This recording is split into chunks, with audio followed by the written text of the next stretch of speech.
from New York, Late Night Show with Faiq Siddiqui.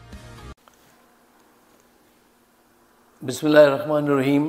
Assalamu alaikum and welcome to the show. My name is Faiq Izhar Hussain Siddiqui. साहिबों, अक्सर लोग मुझसे पूछते हैं पाकिस्तान कब ठीक होगा। मेरे अंदर से जवाब आता है कभी नहीं, लेकिन मैं उनसे कहता हूँ दुआ कीजिए, वक्त लगेगा, इंशाअल्लाह सब ठीक हो जाएगा। मैं उनसे झूठ क्यों बोलता हूँ? मेरे अंदर ये जंग होती है। देखिए, अगर मैं उनसे सच कहूँ आज के हालात के मुताबिक तो इनका दिल टूट जाएगा, ये नाउम्मीद हो जाएंगे और नाउम्मीदी गुनाह है। और मेरा भी अपना भी ये बिलीव है कि हम आखिरी गेंद तक खेलें, हम बिल्कुल लगे रहें और पूरी जद्दोजहद करें, लेकिन हर झूठ से पहले सिर्फ इंशाअल्लाह नहीं बोला कीजिए। हमारे माशरे में हर आदमी झूठ बोलता कह देता है इंशाअल्लाह ये ऐसे हो जाएगा। नहीं, जद्दोजहद कीजिए फिर इंशाअल्लाह कहिए। अच्छा, देखिए, अगर आप उम्मीद कायम रखेंगे और जद्दोजहद करेंगे, सिर्फ उम्मीद कायम रखने से नहीं होगा कुछ भी, जद्दोजहद करेंगे तो मुल्क बेहतरी की तरफ जा सकता है। हमारा एक और बड़ा कॉन्सेप्ट है जो बड़ा मिसगाइडेड है, वो ये है कि हम अपने इमोशन को एक्शन समझते हैं। आप पाकिस्तान की याद में यहाँ बैठ के रोते हैं खबरें देखकर, ये आपके इमोशन हैं, और आप कहते हैं हमने तो पाकिस्तान के लिए बहुत चाह, बहुत किया। आपने कुछ नहीं किया।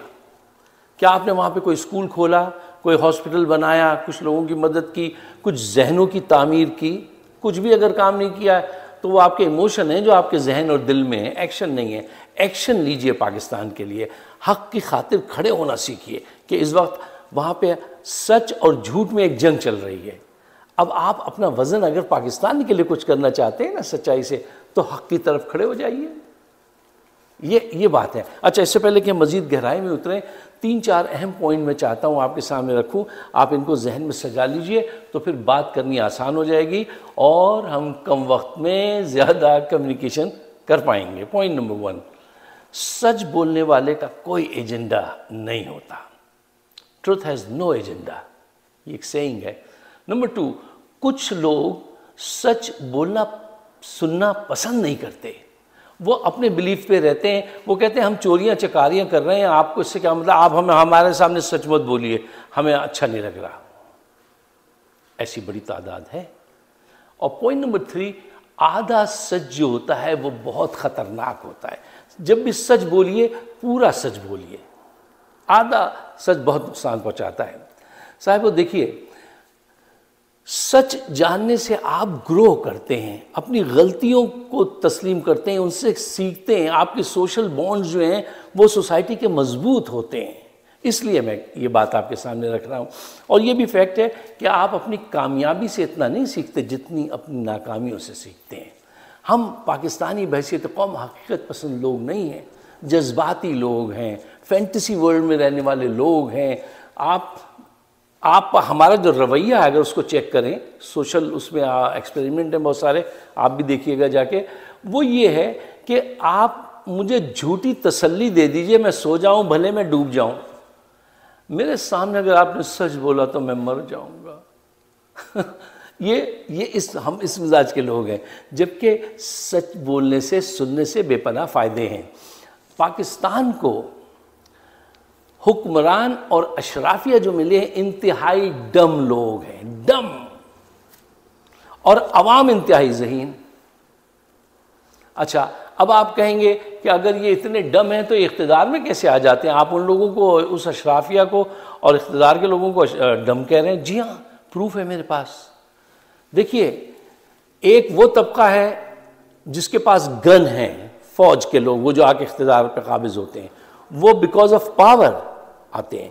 दूसरा तबका वो है जो जागीरदार है, सरमायादार है, मौरसी सियासत के लोग हैं कि उनके पास कम्युनिटीज़ हैं, ठीक है ना, उनके पास जो है वो कमी कमीन है, वोटर उनके नीचे लगा हुआ है, मजबूर है और बरसों से वो जागीरदार हैं, तो वो उस बुनियाद पर आते हैं। पावर में। वो इस बुनियाद पर पावर में नहीं आते हैं कि उन्होंने कोई सिस्टम डिज़ाइन कर दिया है, मुल्क का कोई भला कर दिया है, कोई अच्छी बात बता दी है। No, not at all. वो इस बुनियाद पर आते हैं, गन की बुनियाद पे, वो जागीरदारी की बुनियाद पर। अब इनके दरमियान में एक आदमी ऐसा आ गया है जो इनको चैलेंज करता है। अच्छा, मैं आपसे कह रहा था, अब इनके दरमियान में एक शख्स आ गया है जिसका नाम है इमरान खान। ना उसके पास गन है और ना ही वो कोई जागीरदार है। वो आके इनके चेहरों से नकाब उतार रहा है कि ये लोग मनी सेंटर्ड लोग हैं, चाहे वो जर्नल हो चाहे ये जागीरदार हो, और ये तुम्हें लूटते हैं। काम कुछ नहीं किया, ये पाकिस्तान को 70 साल से लूट रहे हैं और इतना लूटा है कि उसकी तारीख रकम कर दी है। अब वो ऐसी बातें, टाइम यहाँ पे ज़ाया होगा कि आपको भी अंदाज़ा कितना कितना लूटा है। जब कभी आपको मैं एक ख़ास प्रोग्राम करूँगा, बताऊँगा, तो आप परेशान हो जाएंगे, यार इतना लूटे हैं हम, हमें इतना लूटा गया है, आपको यकीन नहीं आएगा। अच्छा, अब इस आदमी ने चैलेंज कर दिया इन दोनों को। अब ये दोनों जो है वो चाहते हैं किसी सूरत इस आदमी को रास्ते से हटाओ। देखिए, वोट के ज़रिए उसको हटा नहीं सकते क्योंकि कौम उसके साथ लग गई है। अब इसका वाहिद तरीका ये है, उसको असैसिनेट कराओ। उसके लिए ये दोनों कोशिश कर रहे हैं। अब आपकी कोशिश होनी चाहिए कि आप सामने आएँ, हक और सच के लिए कहें, नहीं हम तुम्हें ऐसा नहीं करने देंगे, और अगर तुमने ऐसा किया तो फिर वो कुछ होगा कि कुछ भी नहीं बाकी रहेगा। अच्छा, अब आप इनकी जहानत के ज़रा किस्से सुनिए, इस डम अशराफिया और हुक्मरान के।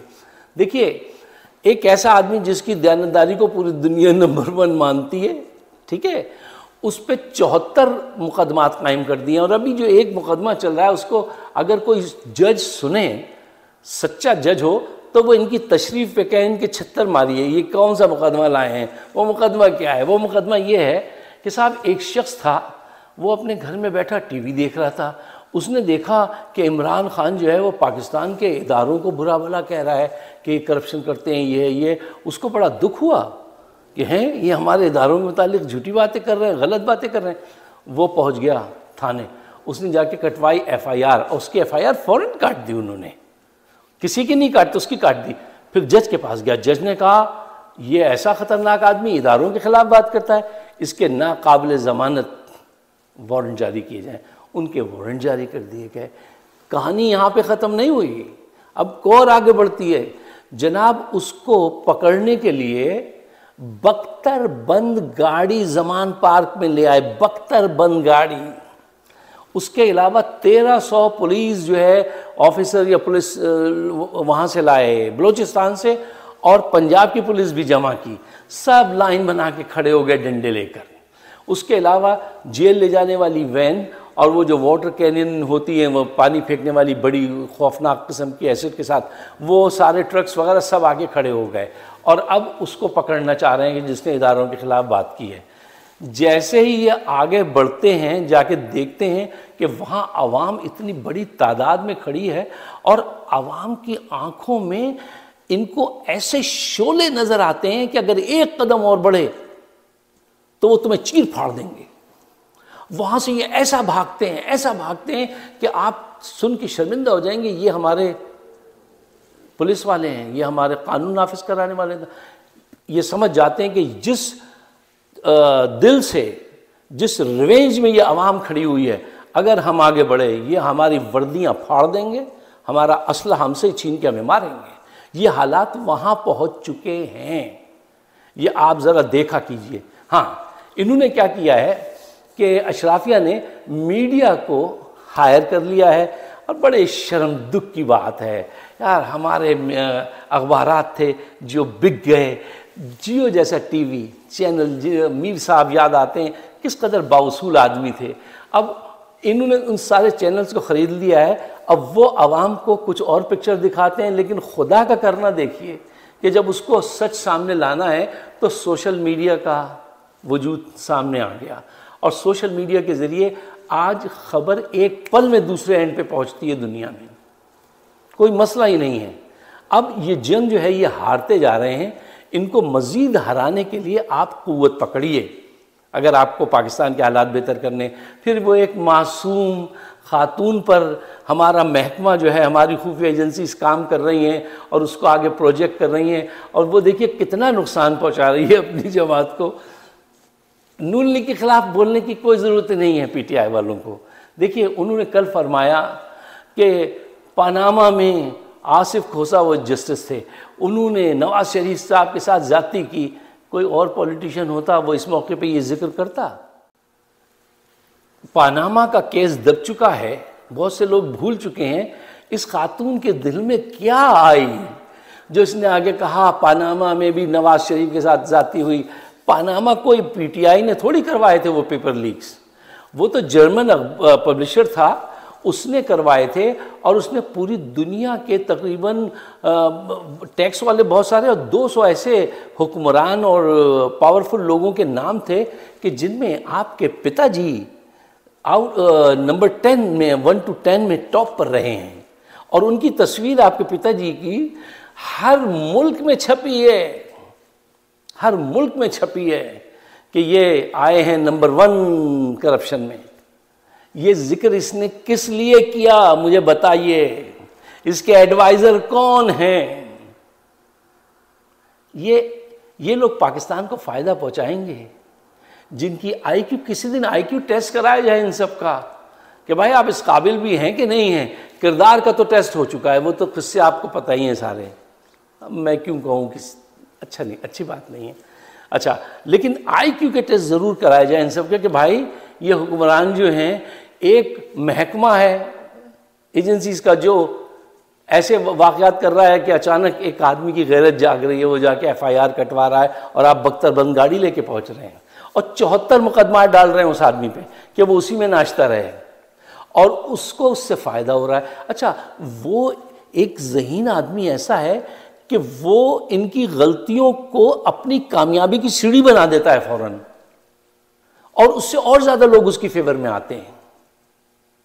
ये भी पॉलिटिक्स में एक ट्रेनिंग, एक वो होती है, एक सेशन होता था, हमने सुना था कि आप दुश्मन की जो गलतियां हैं उससे सीढ़ी कैसे बनाएंगे, वो जानता है इमरान खान, और वो बना रहा है इनको, और वो हक और सच पर है, इसीलिए लोग उसके लिए जान देने को हाजिर हैं। पाकिस्तान का मुस्तकबिल, जो लोग ये सवाल करते हैं, पाकिस्तान का मुस्तकबिल अच्छा सिर्फ उस सूरत में हो सकता है जब आप अपने इमोशन को एक्शन ना समझें, एक्शन लें। मेरा एक्शन ये है कि मुझे पाकिस्तान से मोहब्बत है, मैं प्रोग्राम करता हूँ, अपना वक्त लगाता हूँ, मेरे साथी अपना वक्त लगाते हैं, सब कुछ जो कुछ भी इस पर खर्चा आता है, ठीक है, पाकिस्तान के लिए हाजिर हैं। ये एक्शन है मेरा, प्रोग्राम करना, हक को सामने लाना। अब मैं घर में बैठ के सोचता रहूं और रोता रहूं यार मेरा मुल्क बर्बाद हो गया, और उठ के तैयार होकर ना जाऊं प्रोग्राम करने, वो इमोशन है। अपने इमोशन को एक्शन मत समझिए, एक्शन लीजिए पाकिस्तान के हक में और करप्ट लोगों के खिलाफ। ये दोनों तबके जो इनको मैंने बताया, गन पावर पे जो आते हैं और जागीरदारी की रूट्स की वजह से जो आते हैं, ये दोनों अब थकने लगे हैं। इतनी बड़ी बड़ी ब्लंडर और ये अहमक हरकतें कर रहे हैं कि रोज़ ये एक्सपोज होते हैं, एक दिन नहीं, रोज़ ये एक्सपोज होते हैं। तो अब इस वक्त सिर्फ एक काम करना है, स्टेड फास्ट रहिए, हर सूरत में इलेक्शन के लिए खड़े रहिए अपने लीडर के साथ। आप अगर मेरे ख्यालात से इत्तफाक करते हैं तो पाकिस्तान के बेहतर मुस्तकबिल के लिए इसको शेयर ज़रूर कीजिए और मुझे अपने ख्यालात से ज़रूर नवाजिएगा। आप सबका बहुत बहुत शुक्रिया।